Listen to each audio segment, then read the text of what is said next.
Hey everyone, we're back on another our second official episode of Between Two Farms.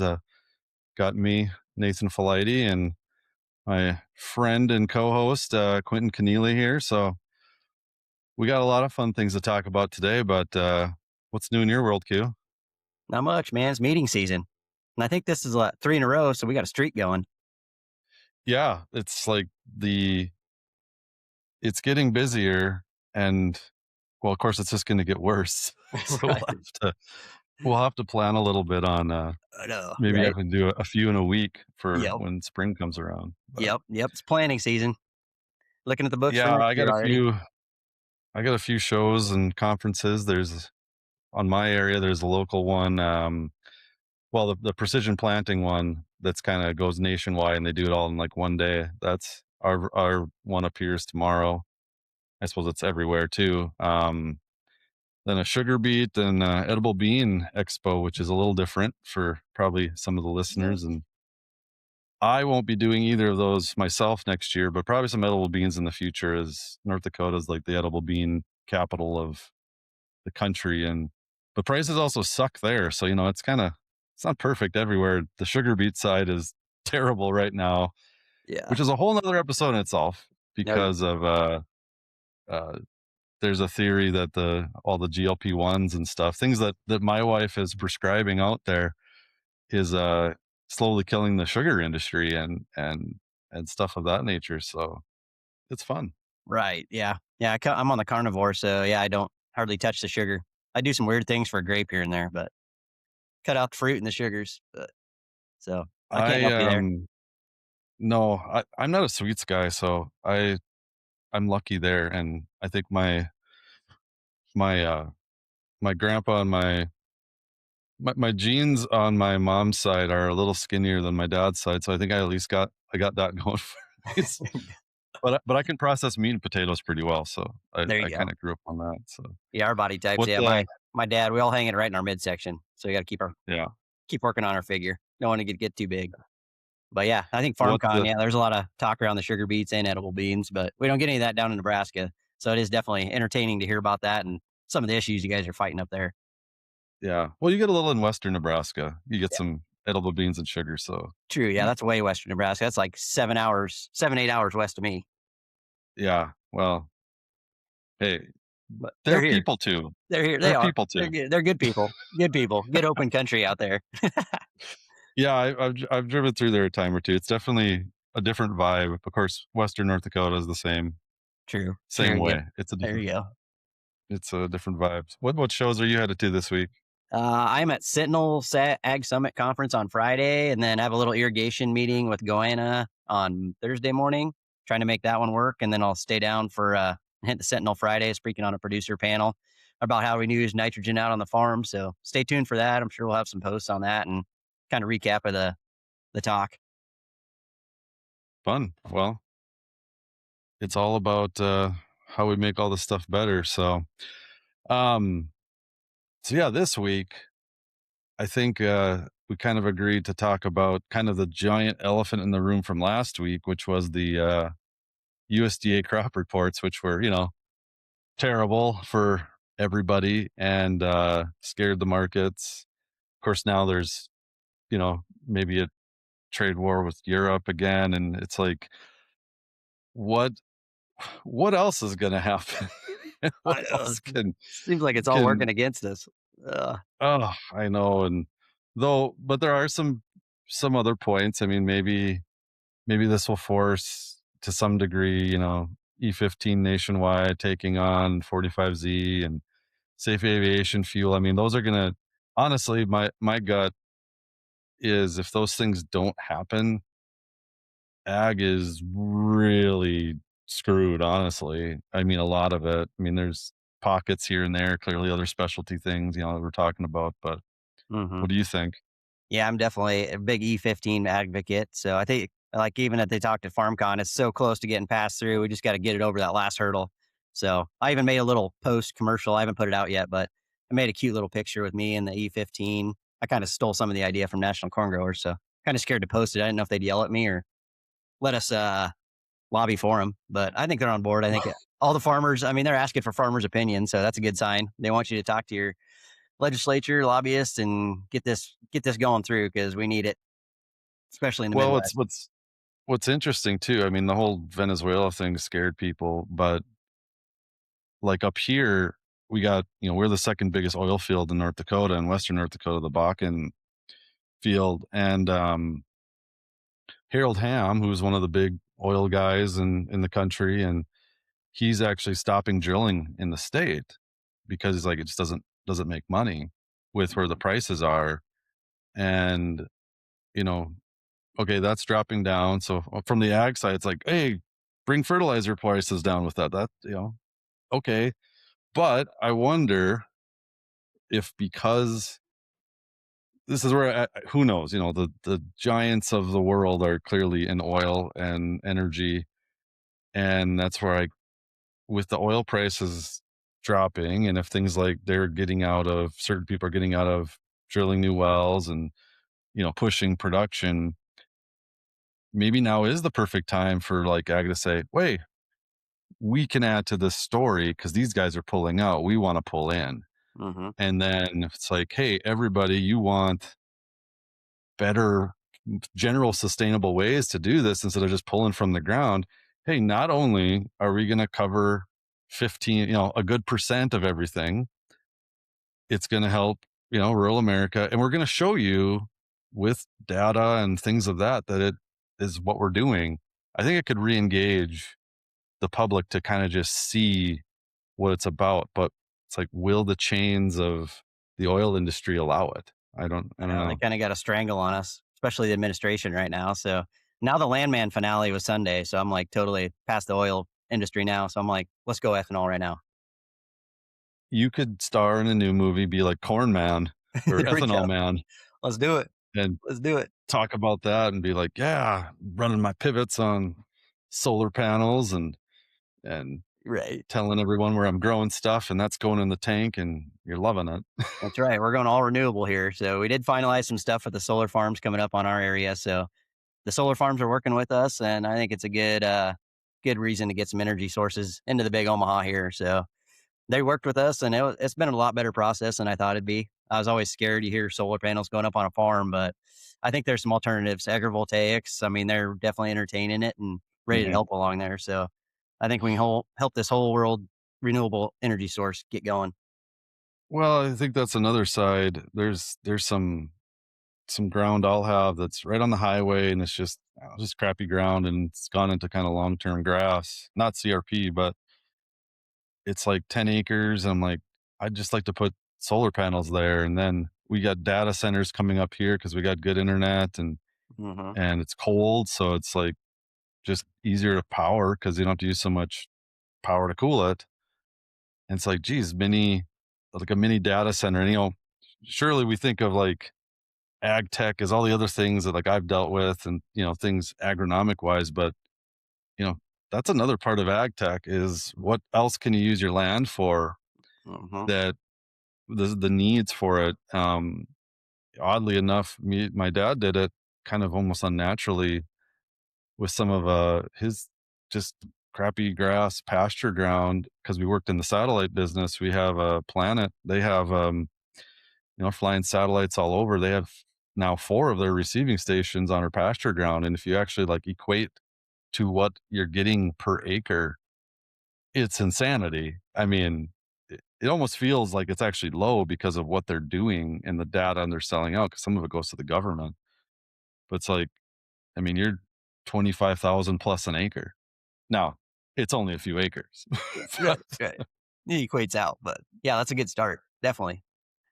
well, And and yeah, those are it the seems like things people gotta do. So, and it seems like the data center is actually pulling some tension away from the solar farms because it seems like the data centers are going up everywhere. But yeah, I see it a better fit up there where you can keep them cool. Because I mean, down here they need extra water rights to make them run down here. So it takes so mhm. much water to keep them cool down, and even just down in Nebraska. And I imagine, shoot, my nephew, I think he's building one down south in Texas for Kiewit, just massive acres, and they already have a 3-year plan to get more going too. So, Yeah, there's two big ones in the state. There's a third one planned, but like, well, to one of the groups at the show at FarmCon, they were there's a new thing of them starting to think of, okay, can we put the solar with like a mini um, data center? But the problem is the data centers take up way too much energy than what like even 10 acres of solar could, and it's not consistent. But he showed me this. It's like it was a different solar type thing where it would focus like the sun into an energy beam, and then that would steam water, and then it would pull a turbine, and then it could do it. But Uh, that's like that was like $5 million versus maybe half a million or something. So yeah, they probably don't want to get that deep into it. yeah, I don't know. Maybe we'll see. There's there's also a giant concrete pyramid from the Cold War, not too far away from where I'll farm. The Nakoma Pyramid. Look it up. People think it's like the secret air base, and it's not. But Hmm. there was actually almost a project to put a bunch of servers in there for Bitcoin mining and special storage for like high end people. Which, Interesting. Got to serve your anyways, clientele. yeah. Well, I'm sure it'll just sit dead because that's a whole nother story. Anyways, so all right, so it kind of started with it, and then of course got off. But so with the crop report last week, and I was thinking, okay, everyone's talking about that, and everyone's complaining about it, and yes, it is what it is in a sense. But as I was seeing everyone complain about it on Twitter, pretty much, and X, and it's on all the other socials. It's like, why can't we do this and this? And I kind of know I know people that have put it together in various forms, and there's a lot of tech involved in putting it actually. But the problem is there's a lot of misconceptions of why it's accurate or not. So I figure we could talk a little bit about that. And then, yeah, all the other fun stuff going on in this Yeah, it world. seems like And USDA NAS took most of the grunt for it, but then I mean, it all comes down to like accurate data. So unless they're getting it, then how are they going to serve us right? So then I know. I well, mean, I sat in the office with them in December. We sat in their office and they talked about all our algorithms. So I mean, they've been working at their room of really smart people, but talking about their algorithms and everything that goes into it. But if they can't pull in the right data from the farmer, then what good is it? well, and that's the thing. That's the question. And it brings up all these other questions when so a lot of when they put these reports together, and this is what they've always done, they use satellite imagery to look at the basically the vegetation from it, and they try to correlate that to other numbers they have on the ground. They'll mix it with NAS numbers. Of course, not everyone's accurate on NAS, and it's kind of sporadic. But it's actually when you look at a single database of the country and farms, it's the best thing you can do beyond just you know. There's really not any other method except what people always bring up, saying, "Oh, just use the crop insurance data," because people want to be a little more accurate with their APH and all that. And it's like, well, that's under the USDA, that's the government. Why can't you use that? And so first, I want to dispel this. You They can't use it.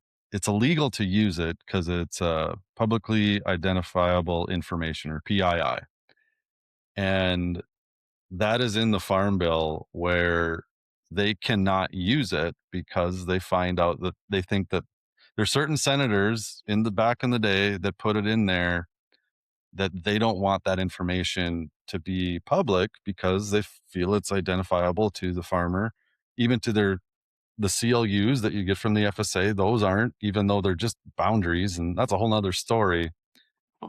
Um, but the data is there to make all this more accurate, but I think a lot of people don't understand that you can't use it. So for Right. any farmers listening, if you really want it, you have to talk to your representatives and say, we want the option to basically share our crop insurance information by a click of a button to NAS instead of filling out a bunch of forms. Like, Uh-huh. it can work, but that the mechanisms need to work. So Yep. We can solve our own problems, basically, We potentially. could. That's why I like accurate data going through there. That's why I mean, not gonna I've used my ag data for 3 years, and then they've been working with NASA on this, trying to get accurate data through there. So then, yeah, you just have that extra button where you push it through. You can use your info to push it through to NAS, and then it's solved. Instead, farmers just want to sit on Twitter or somewhere and bitch about the problem instead of actually making an effort to get it fixed. So, because it's easier to cry about it, and I'll probably get chastised for that, but that's why I like accurate data. Yeah, no, I'm the same way. Like, yes, farmers are great in many ways, and we're our own worst enemies in a lot of others. And these are the things that are also affecting policy and whatnot. And even talking about all the these reports, how they come together. People get so angry, but the people that make these things they're human beings too, people. They actually are trying to use the most of what they can. Part of the problem is they don't have the budgets and the amount of people to do the most top end, most, you know, newest technological thing, because they can't. They're stricken to kind of some old ways. And at the same point, a guy that used to literally put these reports together and lead it, and he just retired. He was the head of NASA agriculture, and he just retired out of there. He told me directly, he's like the Wadze reports, these things were not meant to actually judge production for markets. They never were. They're still not. They're not modeled that way. They are modeled in a consistent way to provide clarity to the politicians and people that create policy and write it, to understand the general trend lines of where things are at. They're not meant to be the gold standard, but they're known as the gold standard. So then we're like, well, it should be all this. And it's all these expectations that and perceptions that kind of get in the way, and Does it's not NASA have helping us. access to our CLUs? I can't remember. They do, don't they? Um, Because they can put their imagery inside that boundary. yeah, well, there's two ways of it. There's part of that, and not all the CLUs are accurate. Like on average, it depends on the area of the country. Like where I live, CLUs are pretty accurate because it's square and flat. Mhm. You go out in, the hilly areas and terraces of Iowa, yeah, not very accurate. You can be off 10, 15% in acres there. So there's kind of a few methods to look at that. One is, yes, they can use at least the older CLUs. They maybe can use the newer ones. I'm not 100% sure on that. And so inherently, it's plus or minus off. Well, it's off, pretty much negative off 5% no matter what. That's like the average Yeah. actual acres versus what CLUs are through the country. Yep. I've heard that Which number with some before. areas are I can less, some are confirm that. more. Yep. But then you have the other side is they're looking at imagery to then define, these modeling prediction amounts. There's another side to it. Well, most of the data up until last year, they had to use Landsat data, which is from the USGS, and that's 30-meter resolution. So you're talking, you know, about 100 feet Mhm. pixel size.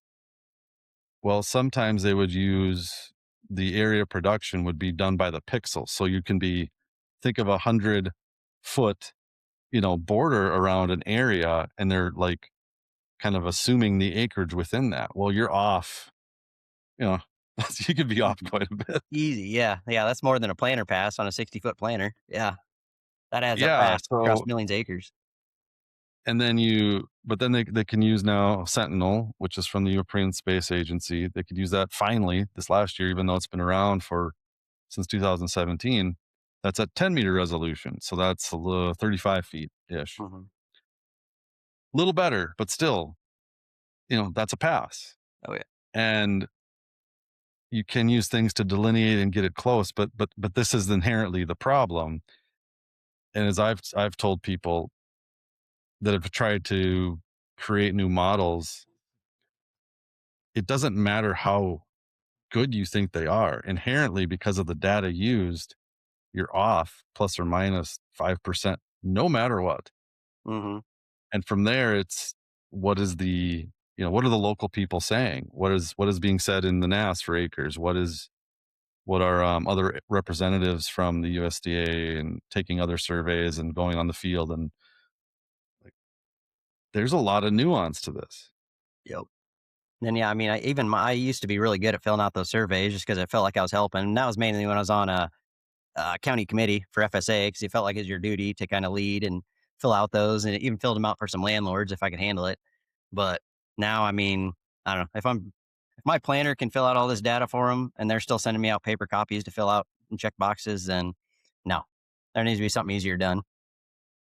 Well, I mean, honestly, what's odd is no, you clearly could. You could take the surveys, you could download them as I mean, there's a bunch of different AI tools out there. It's like, scan basically the copy and then, digitize it myself.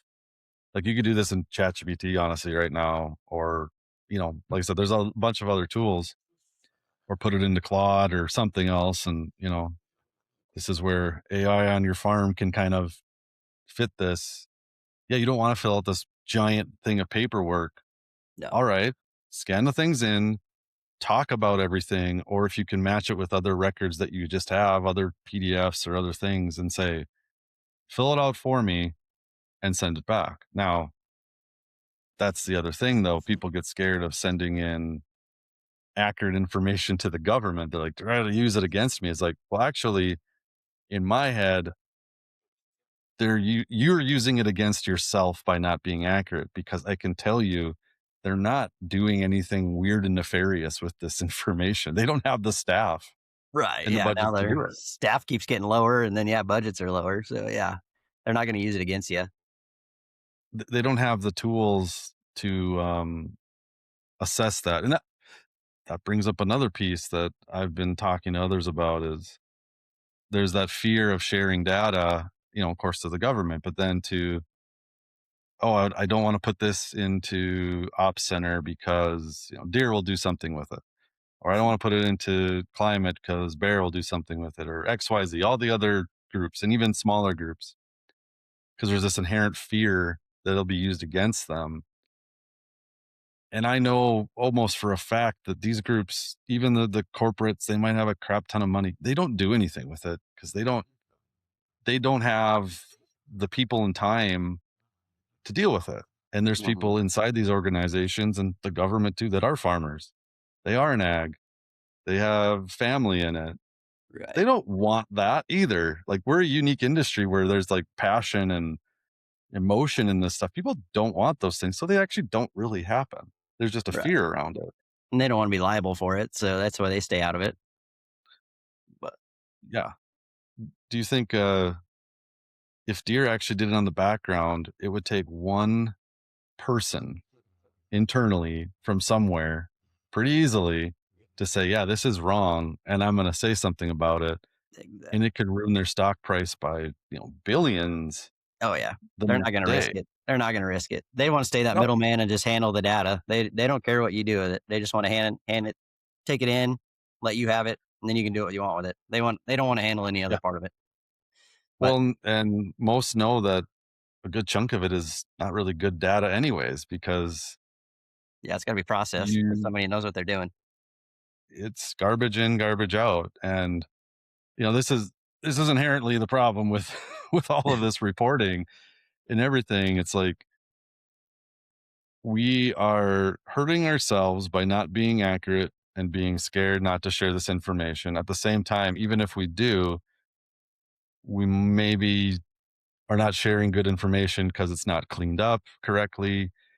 And then these false things and assumptions are made, and it overall hurts us. And if we are to get into some of these, you know, 45Z and these other, safe aviation for these things that actually take some metrics to prove what you're doing, you got to be better at it. Also, you're not going to get that opportunity. People like Hmm.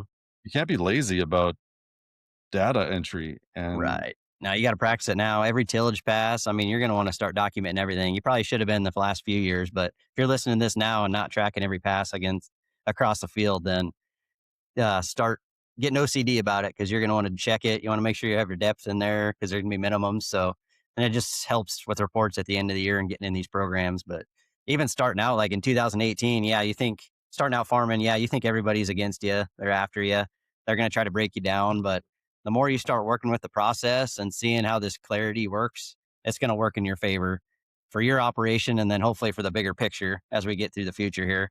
You never know about Well, policymakers, but I think we're making steps where hopefully this data starts working for us and it's not really working against us anymore. no, actually, it's people can say and feel what they want, but it actually by not dealing with it, it's working against you. Yep. The the adage to, oh, let's lock everything up in a box in our safe, and it's like it's ours. The thing about that is, okay, how does that really help you by doing that? Like, it's Right. you're just doing it to do it to look at a pretty monitor, and from working in crop insurance and other things, it's like the risk of you not doing something with it is greater than the risk of the fear of sharing and someone else doing something with it. Because, like I said, most they don't have the extra context to even know what to do with it. Right. And a lot of the numbers that you think are tied to this, like, it doesn't really get in the way. Like, based on how they put together things like the WADSE reports and others, there's other third parties that try to put these things together. Yeah, you can get within 90-95% of yields throughout the country. You're not going to get to 99. It's like almost statistically impossible. So We can't even hiding do that that with our yield combine going number, through the field. yeah, and it's like you're hiding the number from who? Who's coming in to legally take your land away? You think, I mean, your neighbor, your landlord, like my rents will go up. I'm like, okay, well, maybe they should. Right. Right. Maybe if it's worth that, great. Or maybe you could be proactive, take that information, say to your landlord, hey, I'm getting better yields. I'm adding this data. I'm going to share this with you because I want you to see it. And what that'd actually do is say, hey, I want to do this so we can do this logically because I want to show that I'm helping your land and helping Mhm. your legacy and all that. And then that tenant becomes, more trusted. And the landlord's like, well, yeah, this is great. Oh my God, you want me to be part of this. Yeah. Part of the Like, operation. Yep. Yep. Show them the real I don't data. know. I think that's more empowering for most Yep. landlords. Of course, there's some that just want money, and I get that, Yeah. You're but going to get maybe all they're not different the kinds. best landlord anyways to have. Yep. But yeah, I picture like the data. I think it's like just like farmers with their grain. They put it in the bin at harvest, lock the doors, and store it and ignore. I think that's what our Mhm. data, except it's a data silo. I love that data silo term. So then there should be legs up there where you can connect your data at other spot. Don't just lock it in a data silo and do nothing with it because you're not going to gain anything with it. I mean, you can even going into fertilizer recommendations right there. I mean, you got a leg up above right there if you just start taking them into your fertilizer operation from the next Yeah, year to and year. I mean, there's baby steps. Even if you don't want to share all your data, I mean, every farm probably has little secrets of how they get the yields they do. But oh, for sure. Well, and to me too, it's just a matter of time that larger larger groups that are buying grain are going to say, if you don't have this, we're just not going to buy it, or we're not going to buy it right away. We're only going to buy your undataed grain if we need it later. yep. And, you can't just sell it as a normal commodity.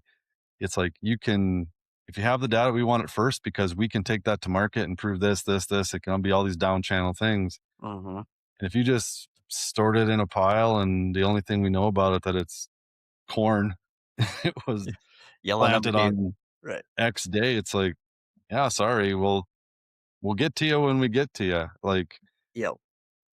and then I mean, yeah, people can complain about whether they agree with environmental risk and other things like that, but it's not up to you necessarily. It's Yeah, we're up price to the takers. some We're price takers, and if you have more data have on it, maybe you'll get a little more incentive. That'd be great to have a little incentive per bushel because It's all Yeah. kind of right now. I mean, infrastructure is not set up. It's all going in one grain bin at the infrastructure at the finishing processor. So, but if you have some data, I mean, we start offsetting percentages and get some extra cents per bushel on your stuff. Well, I think some are gonna have to do a little more around that just to help increase their margins in some degree, or at least, I mean, it could be just marketing. It's like we are buying more grain that has more data tied to it, and that's it. And so that, Mhm. the larger food producers like, yeah, we're at least we're doing that. We're trying something, and they Trying, can at yep, least tell the story. Yeah, sure, they mix it all in one big bin and nobody knows. But half the time what they want to do is just sell the story that they're trying so that true. they look a little better than, the next group. So, Yeah. My area, I haven't seen any bushel incentives, price per bushel incentives, but they're still coming out. They're wanting to charge you a per acre or give you a per acre fee for doing this more sustainable stuff. And it's not much. I don't know if it's worth the time. Might cover some seeding and a little bit of the drilling, but if you're going the cover crop route, there's other ways, no till and stuff like that too. So, well, the other side to that is, okay, maybe it doesn't pay now in the processes, but people are looking at it too. mhm, So when that incentive does come, if they see you doing it, they're going to go to you first to say, "Oh, well, I've seen you've been doing this, like, and it seems you're doing, you're understanding this. You're not just some new person trying to try something just to get a buck out of us." They're going to ask to get a contract with you first exactly. versus the guy that hasn't been doing it ever and says, "Oh, I can put in cover crops." It's like, I'd rather have the guy that's Have like you ever? been Yeah. doing it Yep. for Yeah. a Stay ahead of while. the curve for sure. I'll circle back to that. Be ready for But regulation and incentives. Don't have to pivot your operation to adapt to it later. well, and if the goal is, if the larger goal of US ag, and I mean this can be anywhere too, but if the larger goal is, and I hear it all the time, we we produce the best grain in the world, the best food in the world, and we're the best exports. Is like, well, how do we know? How are we like actually showcasing How do that? you justify that number? Yeah. And it's like, it's one thing to talk about it and we can feel that and all warm and fuzzy inside, but if we don't have the mechanisms in place, if we're not open to sharing the right things in a trusted way, no, I guess we are no better than maybe any other country. That's what with Um, Nebraska, I guess we can't say officially that we grow the best corn, but we do grow the most quality corn because we can irrigate it timely. So we have that little well, pitch for us. And that's why our beef's so good. That's why we're the beef state. So, I mean, there's something to be said there. And then it's not everything's equal too. There was one post I saw on LinkedIn. It's like grass fed is the way for, the best beef. I'm like, I don't know. Have you ever had like pure grass fed beef? It's terrible. not my cup of tea, that's for sure. But oh man, I we mean, like our if it corn finished here. Yep. well, if it's silage grass fed, that's a little different. If it's Yep. like The prairie gray area. grass in my area, no, it, I mean, it's gamey. Yeah. Might as It's well go eat a deer tough. or antelope. Yeah, seriously. Like I've had elk meat. I'd rather take Oh yeah. natural elk meat than purely pasture raised R- beef. Yep. Elk and It's buffalo. Elk and buffalo, my first two after beef for sure. yeah, and I don't know.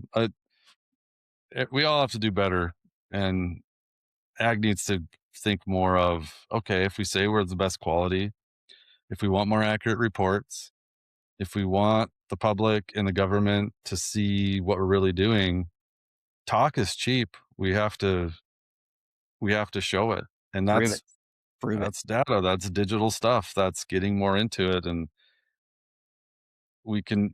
You want to be scared of it, not do it, fine. I guess I'll do it, and Quentin And will then you do it, left and behind. You get left behind. But yeah, yeah, it's tough shit. just like our challenge we should probably do a challenge every episode. Just add one little thing onto your operation to make it better.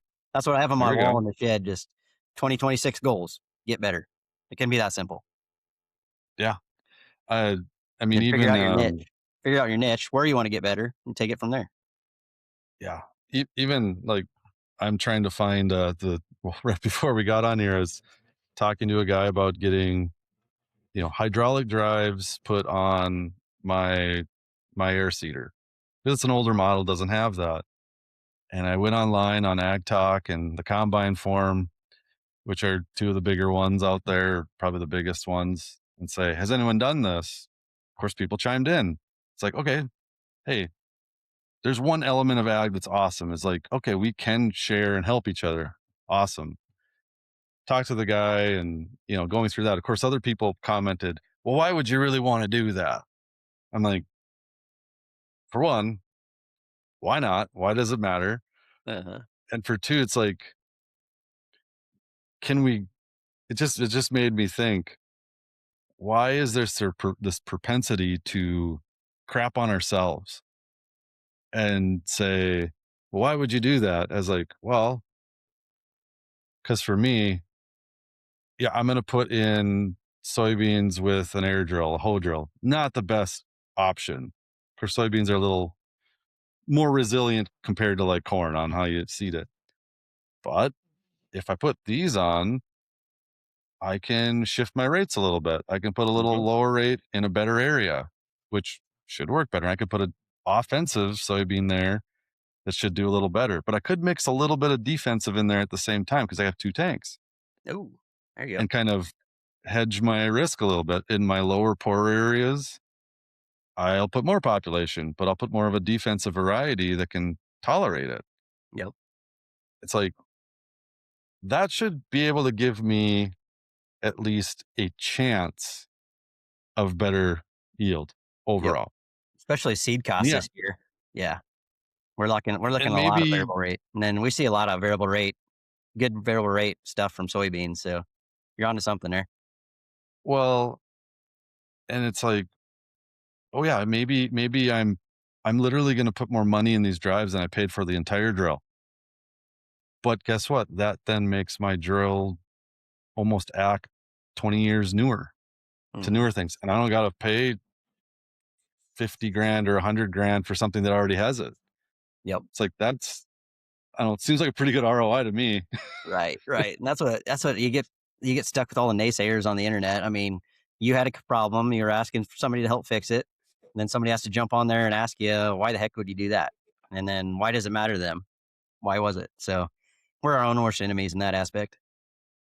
Well, I wonder if some of it's like, I've always wondered this on the technology side because of everywhere I've looked, is when I've seen farmers like really get into it. Even my friends did this growing up because I was always around it. It was like, is it just like is there a jealousy thing that where someone else will push against it? It maybe not even because of them. It could be because, their dad or is still farming. They're like, no, we're not doing it that way. So they're just like so jealous they can't do it. They just have to go back at you Yeah, yeah, true. with Yep, anger. It's like, yep. oh, Because they I can't don't, do it there or don't have the opportunity, they take it out on you. But yeah, or something. I don't know. But ag is so terrible. Farmers are so terrible I when know. it comes to like, I feel supporting new things sometimes because of the fear of missing out themselves. I don't know. I don't know what it is. I know, that's They're just what we'll stubborn have to do assholes. we'll have to do a case study or something. I don't know. Yeah. Send out some mental health reports and see how the vibe is. Hopefully a little bit after Well, this report came out, but then well, that's another side is when what I always saw on adoption of technology is when things were really good, farmers were like, "Oh, I'm making good money. I'll put the extra money I'm making into, infrastructure, machinery. Hey, I get it. That's fine." And they would dabble a little bit, but they never put like the effort in because they're distracted in these other things or they didn't like have to because money was good. Bad times, it was like, "Oh, I can't afford it now." But then the thought was, "Well, maybe I have to because that's the only way I can, like, kinda get back to normal." And then, like, the average times were, Let's just not do anything that breaks anything, and let's keep everything normal because it seems like it's working." right. It's Yeah. like every moment has an opportunity to use these things, but to your point, like, you have to chip at it. Yep. Little progress every year. Even if you have the precision ag stuff this year, just make sure you get it in the monitor right. It's one easy step. That way it's Yeah. tracking data right. And then it's less headache at the end of the year whether you use it for crop reporting or not. At least you have accurate data for studying next year. Just get a little bit better each year. And that's what it takes. Yeah. Like, maybe calibrate your yield monitor if it's been sitting in there. So, you know, at least whenever you grab it off, at least you know it's like half-ass decent. Right. Right. Uh, And then, yeah, combines are so touchy, especially this year with our variable and test weights with Southern Rust and everything. So that's why I do like the Libra system because we got a backup precision. mhm. So precision weights coming off every field, and that's a peace of mind, and it helps a ton with crop insurance. So Oh, yeah. because especially if you get audited at the end of the year, like all the wind damage we had this year, we get audited because you get hit a certain benchmark. So you're going to want, and it's so easy now. I mean, I used to spend weeks going through paperwork just to make sure our harvest data was right, and now it's all in the Libra system. Well, and then you think, "Okay," and I know those guys pretty well, so, yeah, good old shout out to them. Yeah, Um, of course, now it's like, okay, you get all that data, and now even if it's, field level or from the yield monitor, I think the next part is what always troubles people. So like, well, now what do I do? Oh, I don't really know how to do this. I got to learn a software. So then it's like, oh, it pushes people back. Or it's like, I got to hire a consultant of some sort to like do this. Oh, it's a couple dollars an acre. But that's starting to change a little more. And this is, we were talking a little bit last week with AI and stuff. You can play around with it and be like, oh, maybe I could just ask some questions and hmm see what comes out of this. And it's not overwhelming, but people are also scared of putting that information in in one of these chat areas, and my argument will be, sure, you can be scared of that and all that, but if you think, like, I can tell you the majors in ag barely know what to do with all the data that's coming in there, I can tell you all of that data, regardless, is still being stored on Amazon or Microsoft or Google anyways, and they're even worse at deciphering things yeah, like that. they have no idea what it means. Yeah, Yeah, so, yeah, you can let fear kinda ruin your day, or you can maybe do something about it, and I guess if by chance the overlayer lords of tech take us all over, hey, at least they know who you are. Instead right. yeah, you're gonna be their serf, not this other guy that did nothing. You mean you're a peasant, you go away. We're Yeah, gonna there you take go. this serf that we had their dad, and he's gonna take over your land now that we control everything. Yeah, Seems like a good ag meme for you for the week. yeah, I'll make a fun meme about that, but to the beginning point, it just ties into all this information we're using to make judgments on what the whole entire commodity markets are.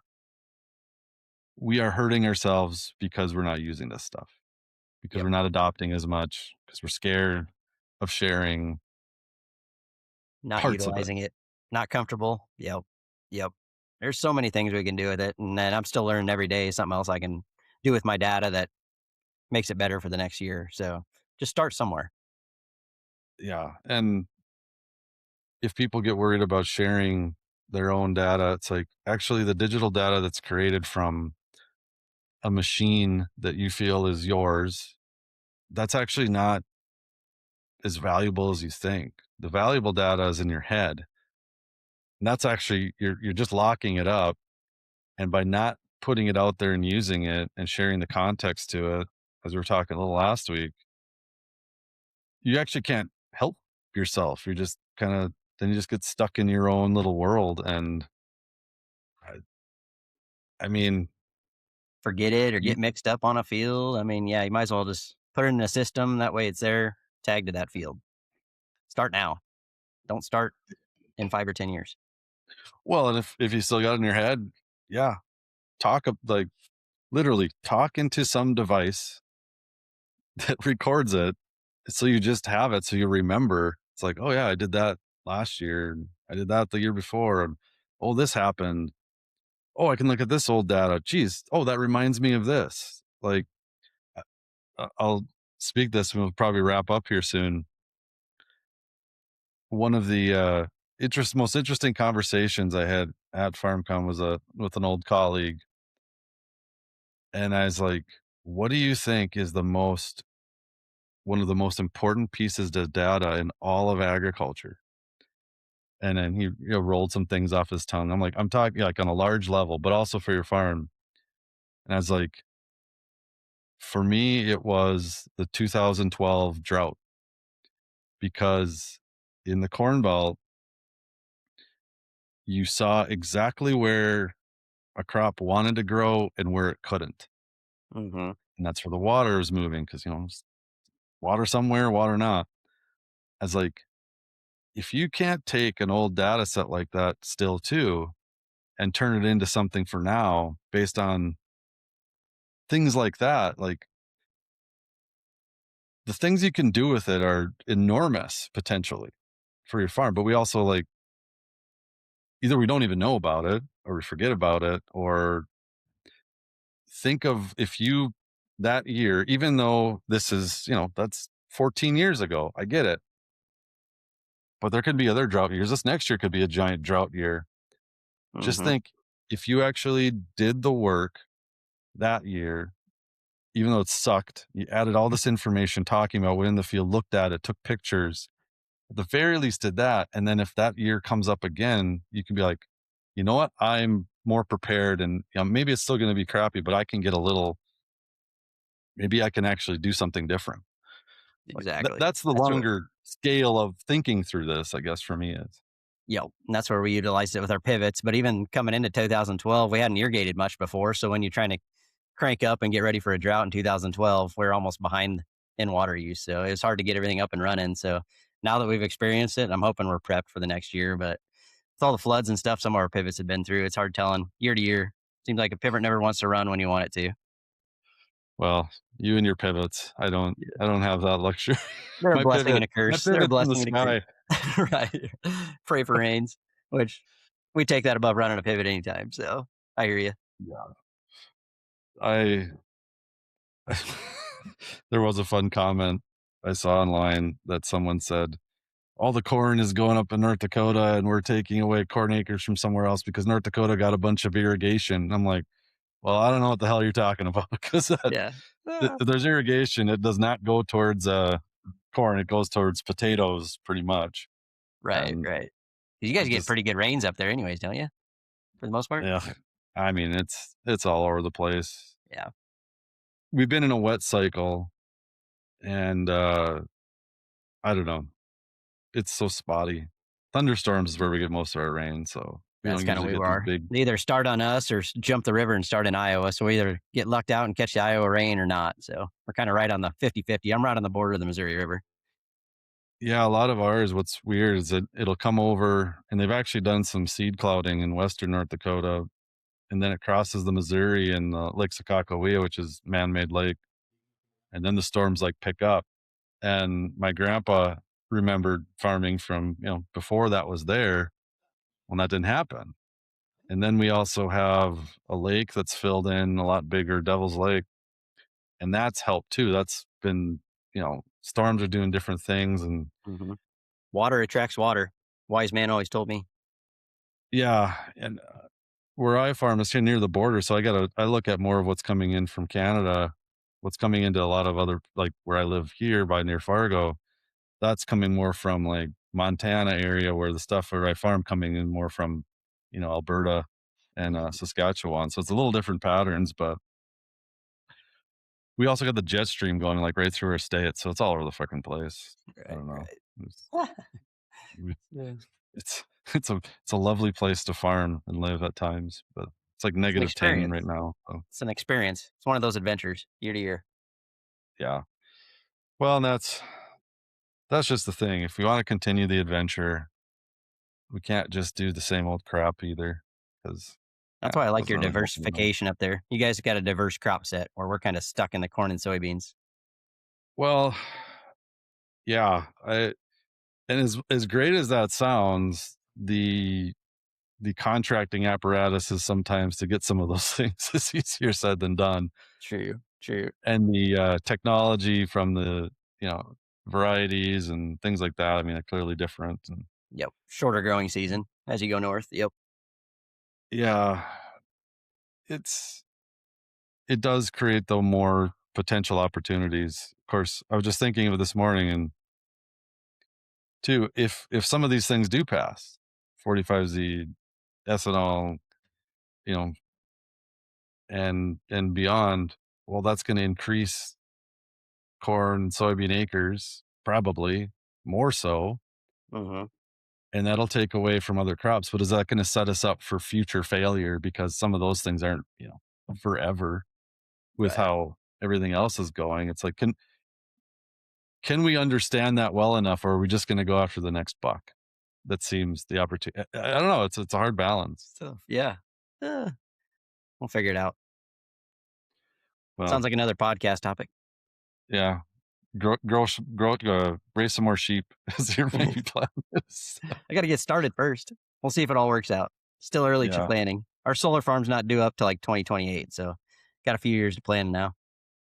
Well, one of my friends that raised sheep, I can tell you he hates sheep, so he thinks it's a terrible idea, by the way. Right, right. We'll see. Yeah, But you live next to Omaha too, so there's a lot of opportunities to market that yeah. We could differently, do some which goat yoga or something too. Goat yoga's taking off. I guess I don't I have to get my I yoga don't. certification, Yeah, there you or I go. got a better looking So, wife that could probably handle it. So maybe I'll give that part to her. yeah, You're in that same boat. Yep. that's probably smart. That's probably smart. Well, anything else to random little pieces, nuggets for this week, or I don't think so. No, just follow our socials, follow along, and we'll put out some of these videos as the week goes along, and then we'll get ready for the next one. Shoot us some ideas what you guys want to hear, and then I think you started a list of people to sign up and people that want to be on the podcast here as we get this thing flowing. yeah, I haven't started that list. The list is in my head, but yes, I know there's a long list of people that would be great to bring on and bring some others. Yeah, there's no shortage. It's just Right. We're full of great getting people. everything. Yeah, and but yeah, like, follow, subscribe, all the fun stuff. But other than that, I think that's it for this week. So thanks for listening, anyone that's out there, and hopefully you continue, share it to your friends. Hopefully we had something interesting to say, and if not, well, I I don't know what to tell you. We'll try better next time. Let us Yeah, know. tell us what we're doing wrong. Yeah, we could take some criticize. Yeah, we love criticism, so give it to us Yeah, straight. I'm all good. So, well, until then, that's me. Peace. We'll see everyone later. Thanks, Take care. everyone. Bye.